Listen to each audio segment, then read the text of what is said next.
Olá pessoal, tudo bom? Hoje nós vamos falar sobre a obra Banquete, escrito por Platão. Lembrando que nesse livrinho tem a obra Apologia de Sócrates, que a gente já tratou aqui no vídeo passado, no vídeo anterior, e hoje a gente vai tratar da outra obra que tem dentro desse livrinho, chamada Banquete, escrito por Platão. Como o próprio nome sugere, o banquete, ele trata sobre um famoso banquete, um famoso jantar, digamos assim, que Sócrates teve com vários de seus amigos. Tá? No início aparece Apolodoro, né, sendo questionado por um narrador, no caso o narrador desse texto não se identifica, e Apolodoro, né, que estava presente durante o banquete, é questionado pelo narrador sobre o que de fato tinha acontecido naquele banquete, pois já havia passado um certo tempo em que aquele banquete tinha acontecido. Então o narrador ele faz essa pergunta: o que aconteceu no banquete? Me conte detalhes sobre o banquete. Então Apolodoro começa a contar: o banquete começou assim, assim, assim. Então o texto inteiro ele gira ao redor disso, né? Ao redor do que aconteceu durante o banquete que Sócrates teve com seus amigos, quais foram as discussões que foram tratadas ali, os assuntos. E o assunto de fato que foi tratado no banquete, durante aquele jantar, foi acerca do amor. Né? O que é o amor? Né? O amor, a importância do amor, o que significa de fato o amor, qual é o trabalho do amor. Né? E cada um deles deu a sua devida opinião. Tá? Eu vou ler alguns trechinhos para vocês verem, né, como é que é. Por exemplo, no discurso de Fedro, né, que Fedro era, no caso, ou Fedro, ele era um dos integrantes do banquete, né? Ele fala do amor como o mais antigo dos deuses. E aí ele vai citar a Teogonia, né, do Hesíodo, falando acerca de Eros, né, do Eros primordial. Lembrando que nesse canal nós falamos também sobre a Teogonia, tá? Na lista de vídeos você vê ali um dos vídeos tratando sobre Teogonia. Mas voltando aqui, o Fedro, né, ou Fedro, ele começa falando exatamente sobre o Eros primordial. Ele fala da existência de um Eros primordial. O Eros seria o amor, tá? Todas as ações com efeito não são em si mesmas, em sua pura realização, nem boas nem más, e sirva de exemplo que agora nos encontramos entretidos a fazer: beber, cantar ou falar. Nada disto, tomado de modo absoluto, é belo, mas depende da maneira pela qual se atualiza essa atividade para que se torne tal. Bela é a ação correta e boa, feia é aquela que é incorreta. O mesmo podemos estender ao amor, dizendo que nem todo Eros é em si mesmo belo, né, e louvável, mas se torna belo e louvável unicamente quando nos encaminha para um amor que é belo e louvável. Tá? Então, o Pausanias, né, aqui, como eu já disse, o Fedro, ele fala do amor, do Eros primordial, né?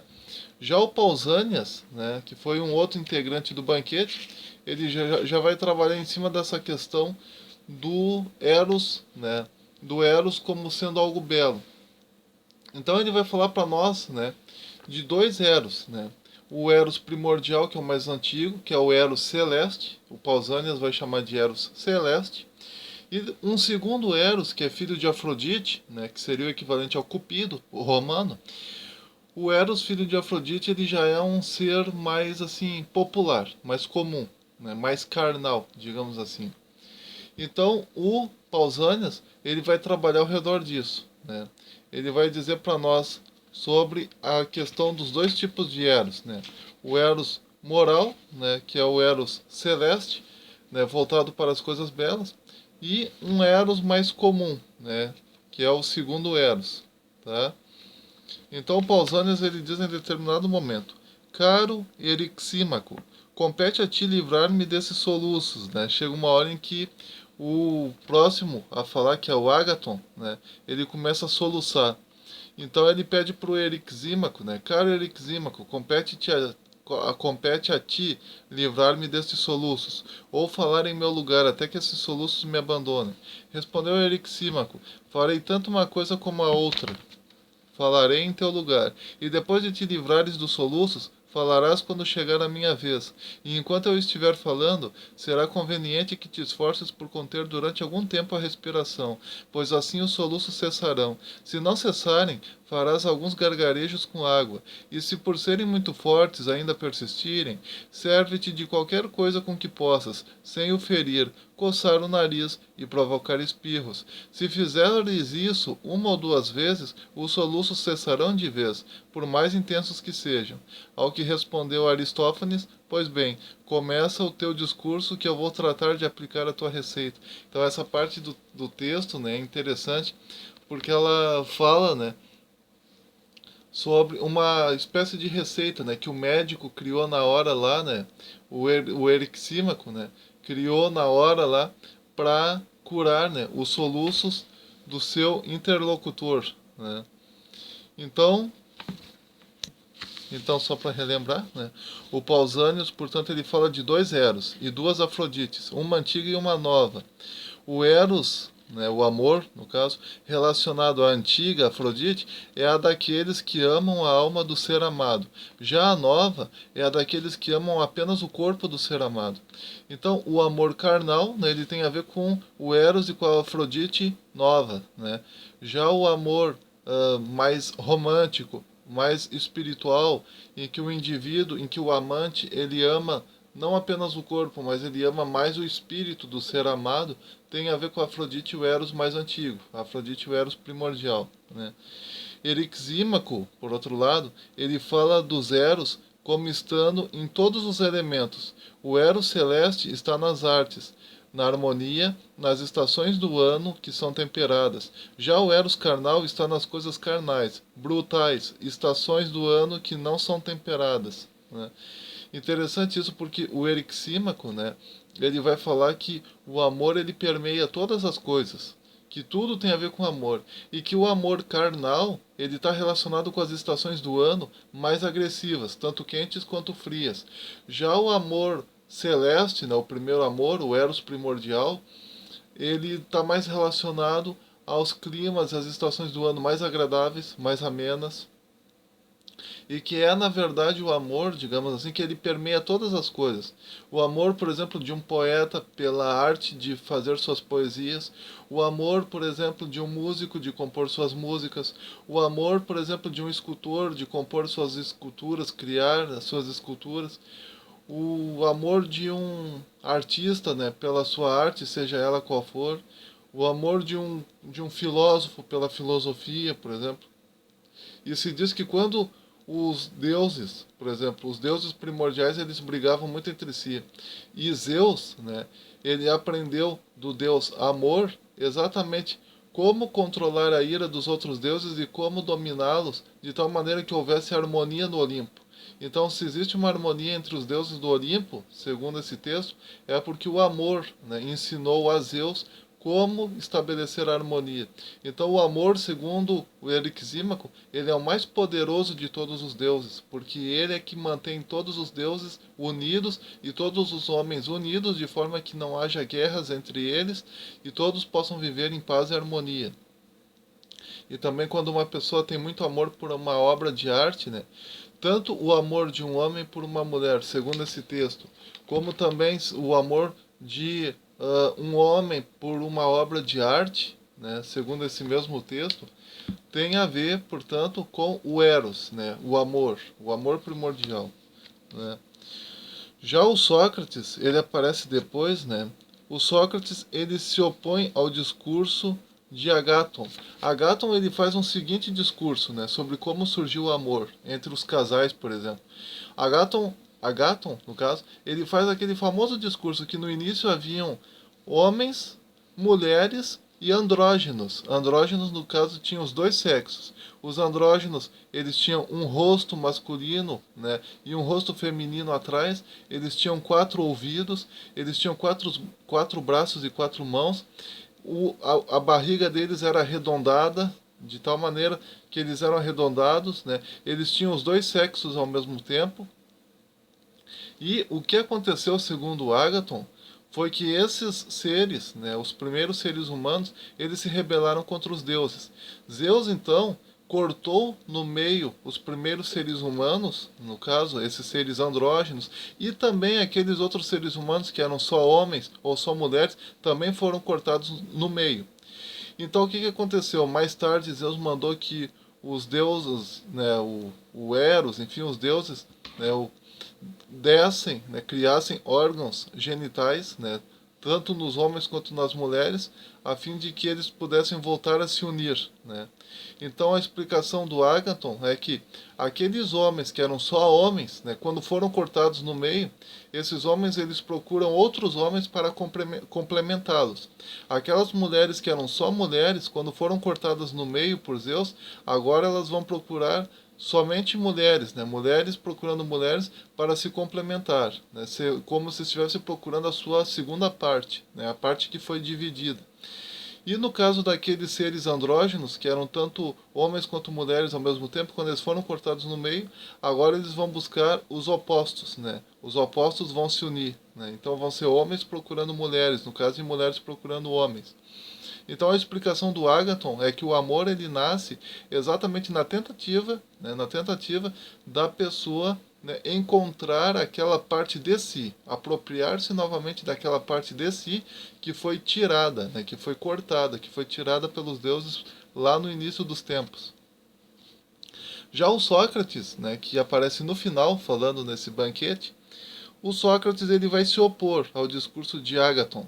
Sim, tem muita gente que diz que Sócrates defendia a ideia, né, de que no início a humanidade era formada, né, por seres andrógenos e por homens e por mulheres e não sei o quê. Quem defendia isso é o Ágaton, né, que fazia parte desse banquete, mas o Sócrates vai se opor ao Ágaton, tá? O Sócrates ele diz assim, o Sócrates então ele se opõe ao discurso de Ágaton, né, sobre os primeiros seres humanos serem andrógenos e nós desejarmos buscar a nossa outra metade, né, dizendo que se temos uma parte má em nós, nós não desejamos de volta essa parte má que é em nós, desejamos o que é bom.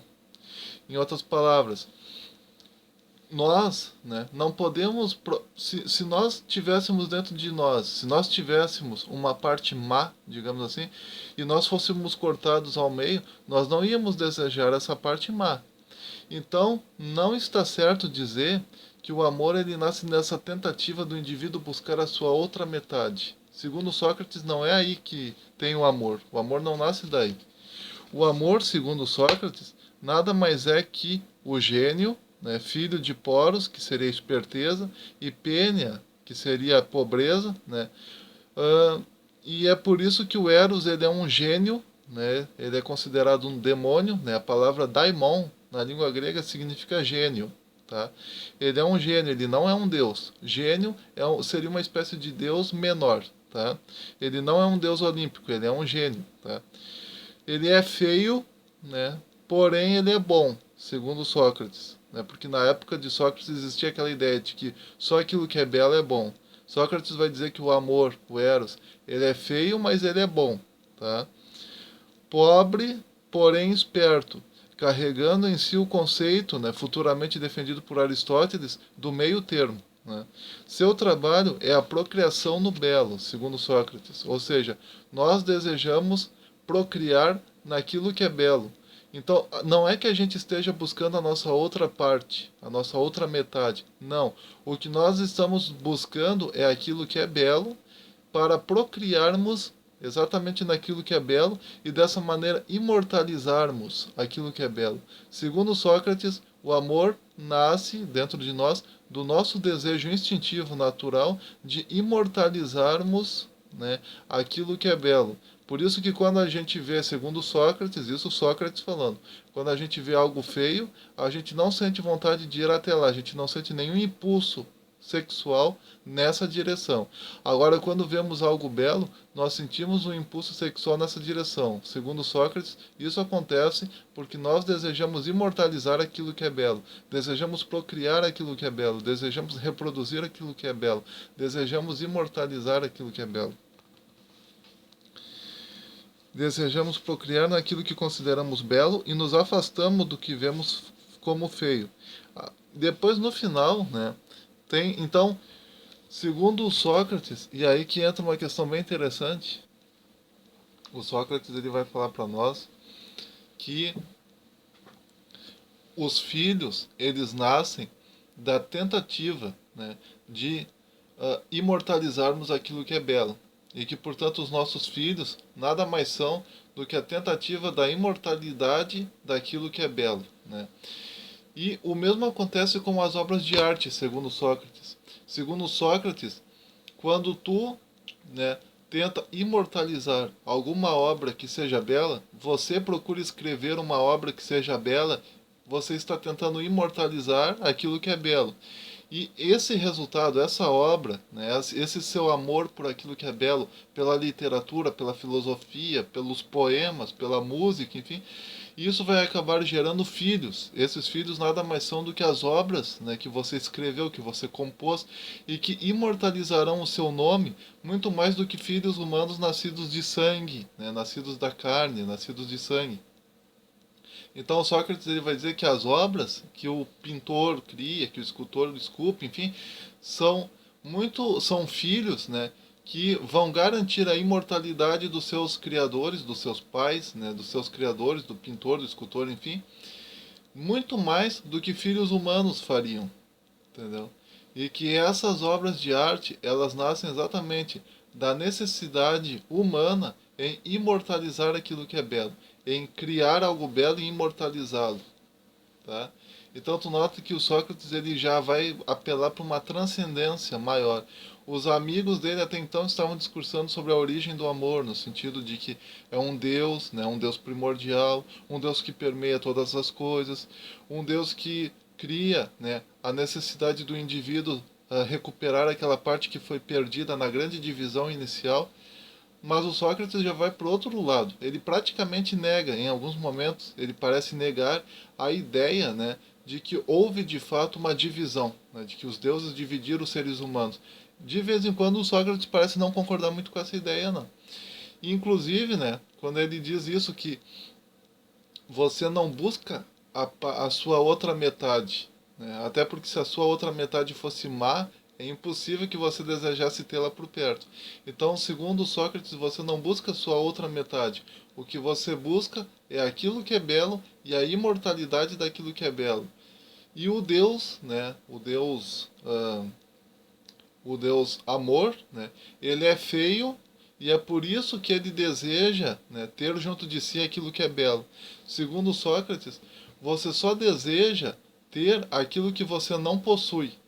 Se o amor ele fosse belo, ele não desejaria absolutamente nada. Ele seria um sentimento estéril.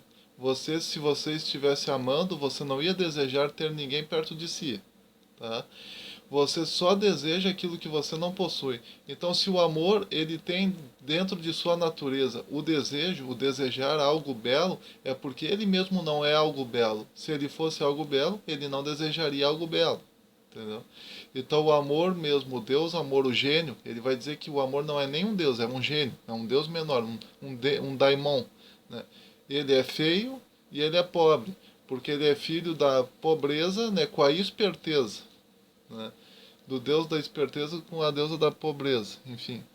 Então, é muito interessante. No final, inclusive, né, nessa obra de Sócrates, né, tu tem o amor, né, ele sendo tratado no sentido de amor homem e mulher, e também no sentido de amor homem com homem e mulher com mulher, né, porque na Grécia Antiga, né, os gregos, eles até mesmo estimulavam, né, a relação homossexual. Não existia nenhum tipo de preconceito com relação a isso, né? Embora o amor homoafetivo ele obedecesse certas regras rígidas, né, que se você analisar esse canal aqui, você vai ver que tem um vídeo, né, que se chama História da Sexualidade, do Michel Foucault. Ali, né, eu falo sobre Michel Foucault, sobre o que o filósofo Michel Foucault tratava em relação à sexualidade e até mesmo em relação à homossexualidade na Grécia Antiga. Então, era valorizada, digamos assim, a homossexualidade, depende do ponto de vista, né? Depende do ponto de vista. Os gregos, eles permitiam a homossexualidade e muitas vezes eles pareciam estimular a homossexualidade, mas era uma homossexualidade cheia de regras a serem cumpridas, tá certo? o Alcibíades, né? No final temos uma cena de Alcibíades, né? Um homem, no caso, Alcibíades, ele se declarando amorosamente para Sócrates, né?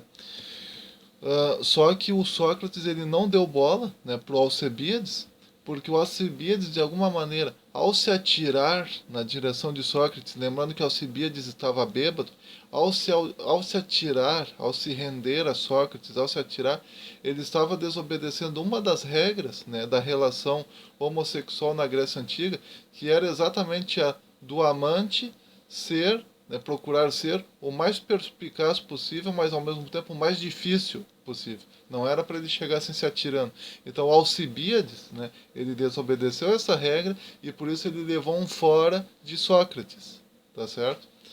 E o Sócrates, ao invés de, né, aceitar, né, Alcibíades perto dele, ele aceita Ágaton, né, ao seu lado, né?